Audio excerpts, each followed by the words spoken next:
Welcome to great Indians Tamil channel. இந்த video நம்ம அதை பற்றி பார்க்க போகிறோம் அப்படின்னா ரோஹித் சர்மாவோட மாஸ்டர் கிளாஸ் மைண்ட் செட்டை பற்றி தான் பார்க்க போகிறோம். ஸோ ரோஹித் சர்மா நம்மளுடைய மும்பை இந்தியன்ஸோட கேப்டன் அப்படின்னு நம்ம எல்லாருக்குமே தெரியும். பட் அந்த இடத்துல அவருடைய மாஸ்டர் கிளாஸ் மைண்ட் செட் எப்படி வேலை செய்யும் அப்படிங்கிறது உங்கள் எல்லாருக்கும் நமக்கு தெரிஞ்சிருக்கும். பட் ஆனால் இவர் இப்போ ஐபிஎல் 2025 அவர் கேப்டன் கிடையாது, அவர் இம்பாக்ட் பிளேயராக பார்த்தீங்கன்னா ஜஸ்ட் அவர் பேட்டிங் மட்டும் தான் வரார். அந்த ஃபர்ஸ்ட் ஒரு 2 ஓவர் 3 ஓவர் அதுக்கப்புறம் ஒரு ஃபீல்டுலையும் நம்மளால் பார்க்க முடியாது. இம்பாக்ட் சப் பண்ணி அவர் உள்ள அமைச்சிருவாங்க. ஸோ நேற்றும் அதே மாதிரி ஒரு சம்பவம் நடந்தது. ஸோ அவர் இம்பாக்ட் சப்பா பண்ணலாம் அப்படிங்கிற ஒரு விஷயத்துக்குள்ளே போகும்போது இந்த இடத்துல அஸ்வினி குமார் யாராவது தான் உள்ள வருவாங்கன்னு எதிர்பார்க்கப்பட்டுச்சு. பட் ரோஹித் சர்மா கொடுத்த இன்ஸ்ட்ரக்ஷன் ஸ்பின்னர் இந்த இடத்துல கண்டிப்பாக ரொம்ப எஃபெக்டிவாக இருப்பாங்க, ஸ்பின்னர் எடுத்துட்டு வாங்க அப்படின்னு சொல்லி இவர் இம்பாக்ட் சப்பா உள்ளே போயிட்டு கரண் சர்மாவும் உள்ளே கொண்டு வந்திருப்பாங்க.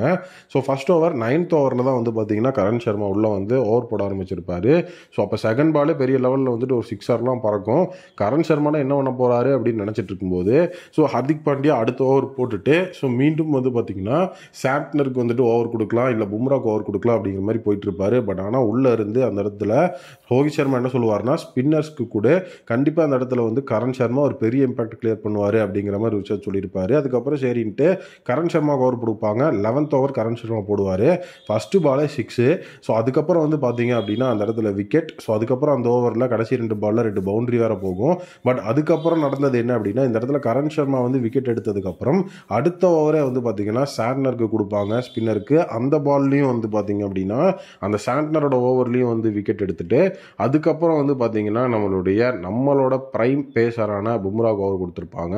ஸோ கரண் சர்மாவை அதுக்கப்புறம் ரொம்ப சூப்பராக யூஸ் பண்ணியிருப்பாங்க. ஸோ அவர் அடி வாங்கினது 11th ஓவரில் மட்டும்தான், அந்த விக்கெட் எடுத்த ஓவரில் மட்டும்தான். அதுக்கப்புறம் பார்த்தீங்கன்னா 16th ஓவர் பவுல் பண்ணி வெறும் 6 ரன்னை மட்டுமே விட்டு கொடுத்து ஒரு விக்கெட் எடுத்திருப்பாரு. ஸோ டோட்டலி பார்த்தீங்கன்னா அதுக்கப்புறம் அவர் போட்ட எல்லா ஓவர்லையுமே விக்கெட்டு தான், ரொம்ப எஃபெக்டிவாக பார்த்தீங்கன்னா இருந்தார். ஸோ கரண் சர்மாவோட பவுலிங்கை பொறுத்த வரைக்கும் 4 ஓவருக்கு 36 ரன் விட்டு கொடுத்து 3 விக்கெட், அந்த 3மே பார்த்தீங்கன்னா குரூஷியலான விக்கெட் தான் எடுத்திருப்பாரு. ஸ்டப்ஸ் அவரெல்லாம் விட்டுருந்தா மேட்சே முடித்திருப்பாரு. ஸோ அவரோட விக்கெட்டு, கேஎல் ராகுலோட விக்கெட், அபிஷேக் பவரோட விக்கெட்னு குரூஷியலான விக்கெட்ஸை எடுத்து கொடுத்து மும்பை இந்தியன்ஸ் அந்த மேட்ச்குள்ளே வர்றதுக்கு ரொம்ப எஃபெக்டிவாக இருந்திருப்பாரு. ஸோ ஸ்பின்னர்ஸ் அப்படிங்கிறவங்க உண்மையாகவே டேக் ஆன் பண்ணியிருப்பாங்க. ஸோ சாண்டரோட இடத்துலையும் பார்த்தீங்க அப்படின்னா விப்ராஜோட விக்கெட்டை பார்த்தீங்கன்னா ஒயிட் மூலியமாக ஸ்டம்பிங் அப்படிங்கிற முறையில் பார்த்தீங்கன்னா எடுத்திருப்பாங்க. ஸோ ஸ்பின்னர்ஸ் கண்டிப்பாக எஃபெக்டிவாக இருப்பாங்க அப்படிங்கிறதுக்கு இது ரொம்பவே ஒரு எஃபெக்டிவான விஷயமா இருந்துச்சு. சாண்ட்னரும் நேற்று 2 விக்கெட் எடுத்திருப்பாரு.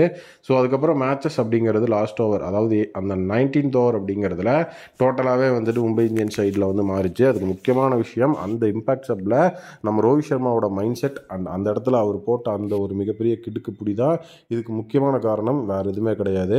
ஸோ நீங்கள் என்ன நினைக்கிறீங்க ரோஹித் சர்மாவோட கேப்டன்சியை பற்றி அப்படிங்கிறத கமெண்ட்ஸ் மறக்காமல் கமெண்ட் பண்ணுங்கள்.